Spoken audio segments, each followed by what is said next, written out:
നമ്മളിപ്പോൾ ചെയ്തേക്കണമെന്ന് പറഞ്ഞാൽ കുറച്ച് ചാണകപ്പൊടിയും പിന്നെ കോഴിക്കാഷ്ടവും അതുപോലെ തന്നെ ഗ്രീൻ മീലി മറ്റ് കുറച്ച് ജൈവ കൂട്ടുകളൊക്കെ ചേർത്ത് ഒരു പിന്നെ അതുപോലെ തന്നെ ചകിരിച്ചോറ് ഇതെല്ലാം കൂട്ടി നമ്മൾ ബെഡിൽ ഇട്ടാണ് ഇത് ചെയ്തിരിക്കുന്നത്. അപ്പോൾ ചെയ്തിട്ടിപ്പോൾ ഒരു 3 മാസം കഴിഞ്ഞിട്ടുണ്ട്. ഇപ്പോഴത്തെ പൂത്ത് തുടങ്ങിയിട്ടുണ്ട്.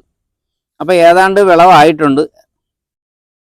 ഇപ്പം ഇത് നമ്മൾ നട്ടിരിക്കുന്നതെന്ന് വെച്ചാൽ കിഴങ്ങ് നട്ടതാണ്. കിഴങ്ങ് നട്ട് ശരിക്ക് പടർന്ന് ഇങ്ങോട്ട് വന്നിട്ടുണ്ട്. ഒരുപാട് ഇലയൊക്കെ വന്നിട്ടുണ്ട്. ഇത് നമുക്ക് സാധാരണ ഇതുപോലെ ഉള്ള വരമ്പിലും നടാം. പിന്നെ അതല്ലാണ്ട് നമുക്ക് ഗ്രോ ബാഗിൽ നടാം.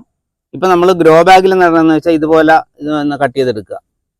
കട്ട് ചെയ്തെടുത്തിട്ട് ഇപ്പം നമ്മൾ ഇതെല്ലാം പോട്ടി മിക്സർ തയ്യാറാക്കി നല്ല റെഡിയാക്കി വെച്ചേക്കുവാണ്. അപ്പോൾ നമുക്ക് ഇതിങ്ങനെ കട്ടിങ്സ് ഇങ്ങനെ എടുക്കുക.